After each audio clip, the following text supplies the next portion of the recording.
Okay, so if we see market has sharply rallied from last year's low of 75.11 to the recent high somewhere around 16,000. So we almost made a high around 16,000 last week. And if we see we have almost, I mean, more than doubled. We have doubled from the last year's low. So definitely traders or investor do feel that if we have missed the bus or we can still enter.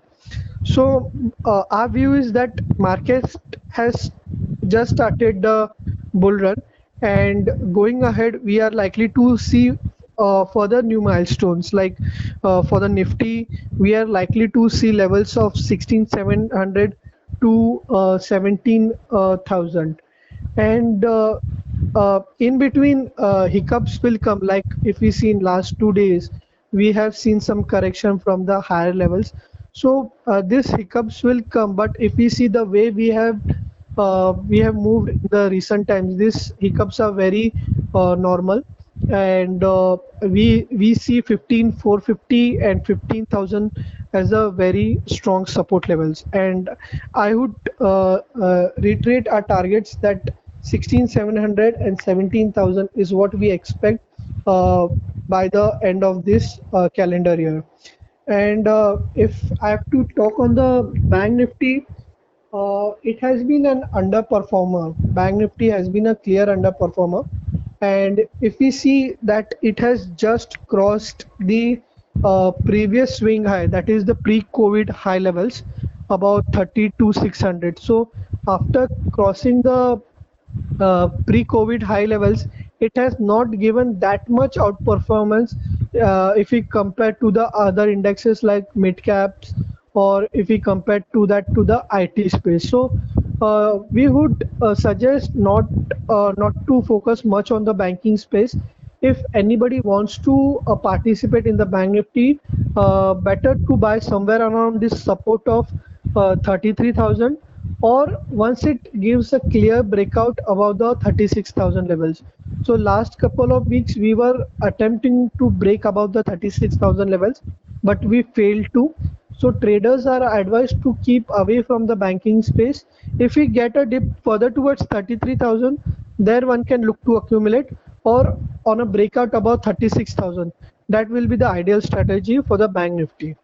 By end of the year, definitely the way we are expecting Nifty to move higher, even the Bank Nifty is likely to move towards the psychological level of 40,000 levels.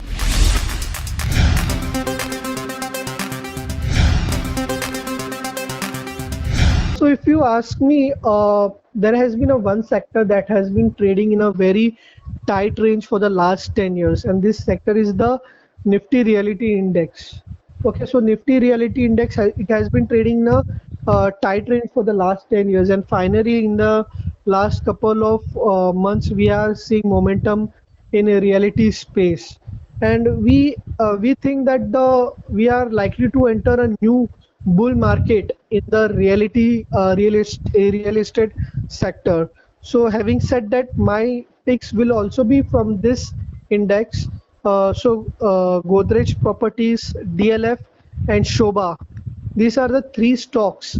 So Godrej Properties and DLF are the front runners from the reality space, whereas Shoba is the mid cap counter.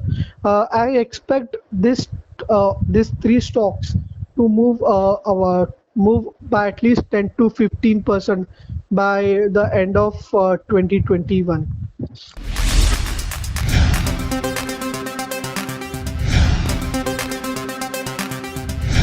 So if we see historical data, definitely equity and equity linked mutual fund, they have always given outperforming returns as compared to the other mentioned asset class. Along with that, equity and mutual funds, they have also other benefits that, like they are very liquid, and also the amount of investment which the retail I mean investors can put, that is very flexible.